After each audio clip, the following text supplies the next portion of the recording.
개혁이 없으면 망하게 됩니다. 오늘 제목입니다. 여러분, 변하지 않으면 뒤처지게 됩니다. 이것이 세상의 흐름입니다. 뭔가 끊임없이 새로워지는 노력이 필요한 것이죠. 우리가 잘 알고 있는 일본의 대표 기업인 소니와 한국의 대표 기업인 삼성의 이야기는 우리에게 많은 교훈을 줍니다. 불과 7, 8년 전까지만 해도 일본과 한국의 전자제품에는 엄청난 차이가 있었어요. 그 당시에는 한국의 제품의 기술력이 일본과 비교해서 10년 이상은 뒤처졌다고 누구나 이야기하고 다녔습니다. 제가 한 7, 8년 전에는 한국에 있었는데 제가 그 당시에도 한국 제품과 일본 제품을 보면 한국 제품과 일본 제품을 따라갈 수가 없었어요. 소니 워크맨, 소니 TV, 소니 바이오 노트북. 지금은 제가 이렇게 아무런 감흥 없이, 아무런 감정 없이 이야기하지만 옛날에는 그것만 보면 심장이 두근두근. 아, 정말 좋다. 정말 갖고 싶다. 이런 생각이 들 정도로 아주 잘 만들었어요. 그런데 놀랍게도 불과 몇 년 사이에 삼성이 소니를 앞질러 버렸습니다. 핸드폰, TV, 노트북. 이제는 소니가 삼성에게 고개를 숙여야 하는 입장이 되어버리고 만 것입니다. 도대체 무슨 일이 벌어진 것입니까? 대부분의 전문가들은 소니의 몰락의 이유를 변화에 실패했기 때문이라고 말합니다. 변화에 실패했기 때문이다. 자신의 명예와 위상에 사로잡혀서 소비자의 그 니드, 그 필요에 따라 변화하지 못한 것이 가장 큰 원인이라는 것이죠. 여러분 혹시 기억하실지 모르겠습니다. 소니의 메모리 스틱이라고 여러분 아십니까?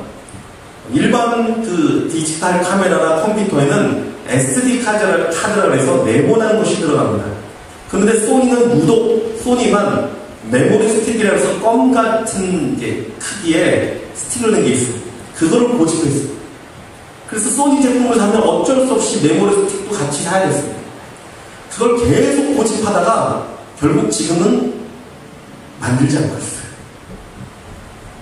또 여러분 MD라고 혹시 아실지 모르겠습니다. 그 소니가 워크맨 다음으로 음악을 듣는 기기를 MD를 만들었어요. 소리가 좋고 음량이 좋다 해서 그거를 계속 고집했습니다. 근데 세계 모든 사람들은 거의 다 MP3라는 파일로다가 음악을 다 들었어요. 소니는 끝까지 MD를 고집하다가 결국에는 접었습니다. 이렇게 거대한 기업도 변화하지 않으면 한순간에 곤두박질하게 되는 것입니다. 한편 한국의 삼성에서는 새로운 변화의 시도가 있었습니다.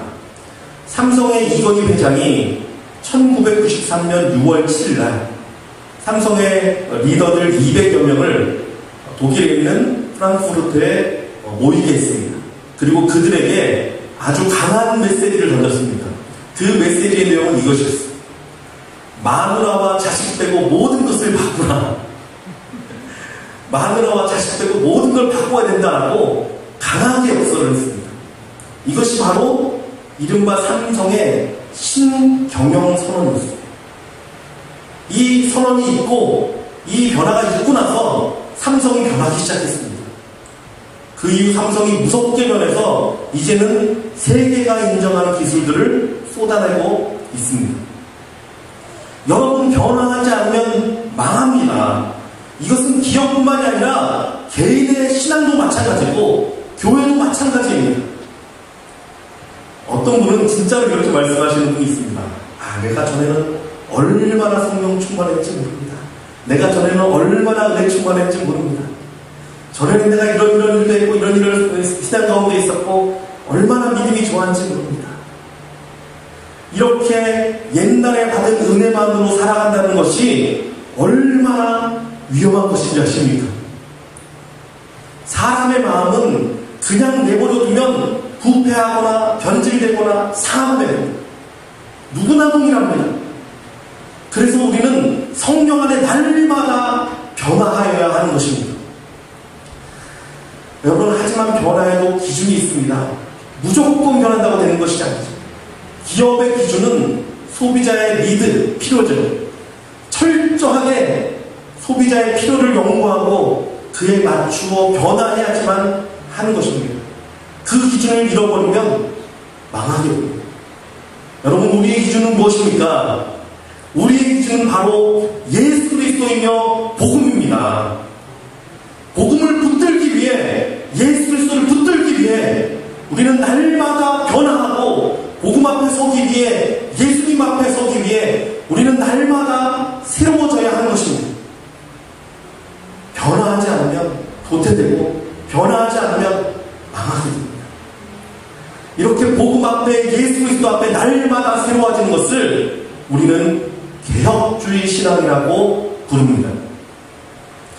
오늘 본문을 보면 예수님은 바리새인들의 초청을 받고 함께 식사를 합니다.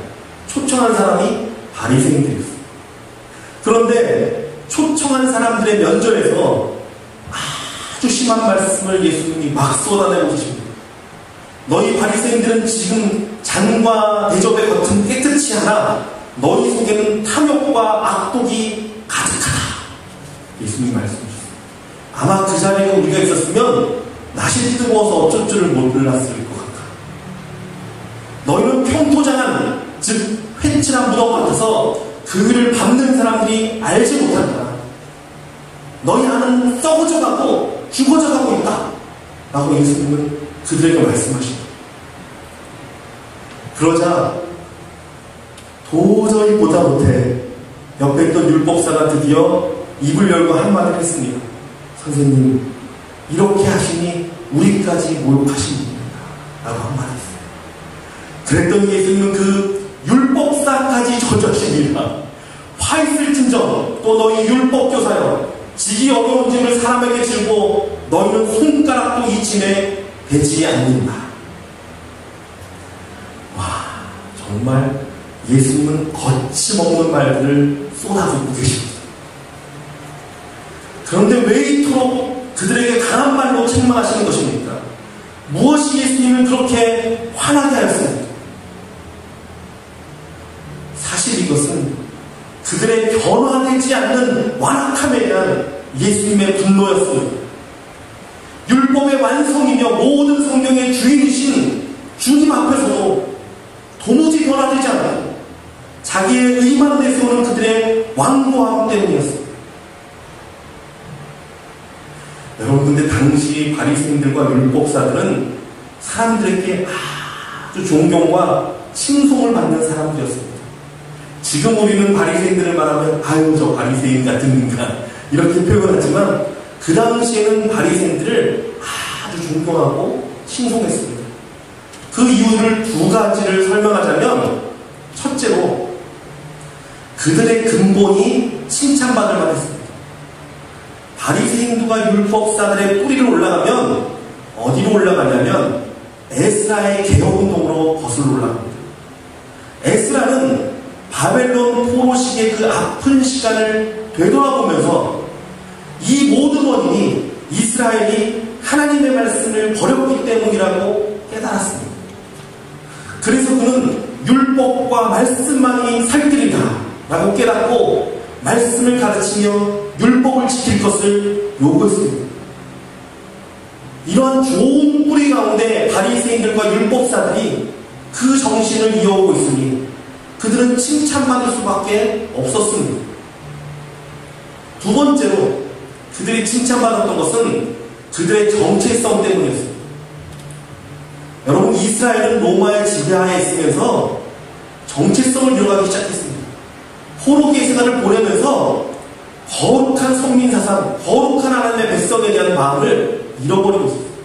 기록을 보면 심지어는 그 레위인들, 거룩한 제사장을 행했던 이 레위인들을 로마 사람들이 그 큰 운동장에 모아놓고 운동을 시키기 위해 옷을 다 벗기고 막 운동을 시키고 그랬습니다. 그 당시에 운동이 그랬습니다.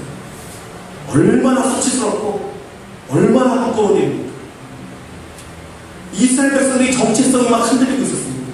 그런데 이 바리새인들은 율법으로 그들의 정체성을 붙들어주고 하나님의 말씀인 율법을 통해 그들에게 행할 일들을 가르쳐주니 얼마나 칭송과 존경을 받았겠습니까? 저는 아무도 그렇다고 다 고개를 숙이지 않습니까?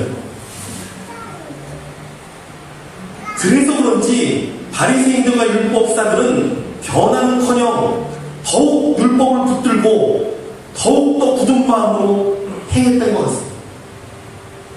그러나 여러분, 아무리 뿌리가 좋고 아무리 정체성이 바르면 무엇합니까? 가만히 내버려두면 인간의 마음은 부패하고 썩고 냄새가 나기 마련입니다. 율법의 지식이 그들에게 힘이 된 만큼 그들은 율법을 붙들었지만 정작 하나님 사랑과 이웃 사랑을 붙들지 못하였고 마침내 율법의 완성이자 말씀의 주인이신 예수님이 오셨어도 그 앞에 엎드리지 못했습니다. 헛된 다른 것만 붙들고 완고하게 서 있으니 예수님의 말씀이 귀에 들어갈 수가 없었습니다. 그래서 예수님은 그렇게나 강하고 그렇게나 무섭게 책망하고 그렇게 강한 표현으로 그들을 꾸짖으신 것입니다. 사랑하는 성도 여러분, 그렇다면 우리의 모습은 어떠합니까? 아무리 근본이 좋고 아무리 많은 정체성 가운데 있어도 변화하지 않고 가만히 있으면 부패하고 썩고 냄새가 나기 시작합니다. 예수님 앞에 돌이키고 새로워지고 변화하려는 노력을 멈추면 우리도 변질될 수밖에 없는 것입니다. 예수님 앞에 바로 서야 합니다. 다시 철저히 복음 앞에 새로워져야만 합니다. 다시 내 삶의 모든 부분들을 십자가 앞에 내려놓고 그 십자가를 통해 다시 내 삶을 조명해야 하는 것입니다. 오늘 우리가 오늘부터 함께 읽을 이 Radical Together 이 책이죠. 이 책의 챕터 1 첫 번째 장에 이런 내용이 적혀 있습니다. 하나님의 최고를 위해 우리의 최선을 포기하라. 하나님의 최고를 위해 우리의 최선을 포기하라. 무슨 말입니까? 더 큰 목적, 하나님의 영광과 복음 앞에 우리의 최선, 즉 내가 옳게 생각하는 모든 것조차 주님의 테이블에 올려놓고 재검토하라는 것입니다. 예수님 앞에 선다는 것은 여러분 단순히 내 몸만 잠시 주님 앞에 섰다가 물러나는 것을 의미하는 것이 아닙니다. 나의 삶의 모든 부분들과 행동과 내가 가진 모든 소유까지 모두를 주님의 발 앞에 내려놓고 주의 음성을 들어야 하는 것입니다. 저는 말씀을 묵상하면서 목회자로 헌신할 때 나의 모습을 돌아봤습니다. 정말 다른 이유가 하나도 없었습니다. 나도 뭔가 하나님을 위해서 일하고 싶어. 나도 뭔가 하나님 나라를 위해서 헌신하고 싶었습니다. 그때 그 마음이었어요. 견딜 수 없는 마음이 있었어요. 견딜 수 없는 마음은 마음에서 막 솟구쳐 올라서 맨 처음에 그게 목회자로 헌신한다는 그 뜻인지도 모르고 그 마음을 어찌할 줄 몰라서 목사님을 찾아갔어요. 목사님 기도만 하면 자꾸 뭔가가 마음에서 올라오는데 견딜 수 없는 마음이 올라오는데 목사님 왜 그런 걸까요? 기도하고 말씀 듣고 하면서 깨달았어요. 처음으로 전도사로 첫 사역을 시작할 때 얼마나 기뻤는지 모릅니다. 하나님이 나를 사용하시는구나. 내 인생이 이제는 하나님만 붙들고 나가는 인생이 되었구나. 정말 기쁘고 감사하고 좋았습니다. 그런데 목회자의 길로 들어선 지 약 15년 흐른 지점에 하나님은 다시 내게 말씀하십니다. 너 다시 예수 앞에 서야 한다. 다시 새로워지고 다시 복음 앞에 변화돼야 한다. 변화하지 않으면 부패하고 썩고 못쓰게 된다.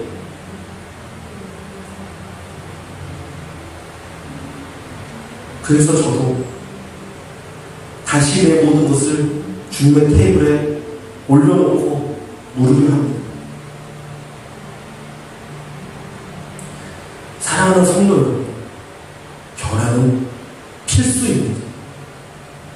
예수로 결단하고 돌이키고 다시 새로워져야 합니다. 바리새인처럼 옛날에 가졌던 그 믿음, 옛날에 가졌던 뿌리, 옛날에 가졌던 좋은 것들만 붙들고 나는 괜찮겠지, 나는 아니지 라고 있다면 어느샌가 우리는 부패하고 썩고 냄새나는 시간이 되어버리는 것입니다. 여러분, 오늘부터 우리가 40일 작정하고 갑니다.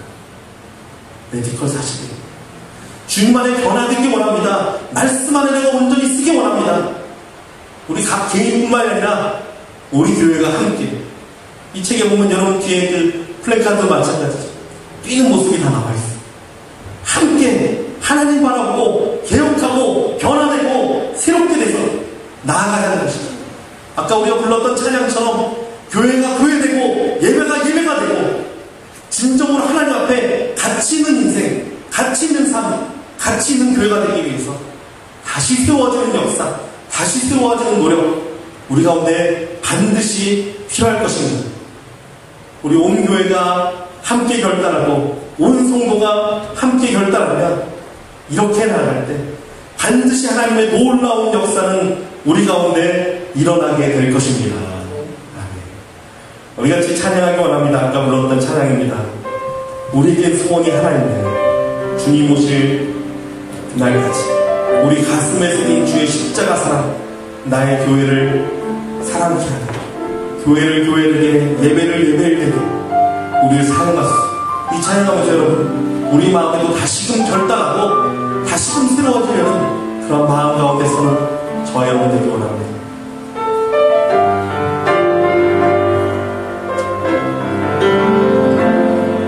우리에겐 소원이 하나인데 주님 다시 오신 그날까지 우리 가슴에 새긴 주의 십자가 사랑, 나의 교회를 사랑해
이 시간 우리 같이 기도하기 원합니다. 기도할 때 예수님께서 바리새인들에게 찾아가신 것처럼 여러분 예수님께서 우리에게 찾아오실 것입니다.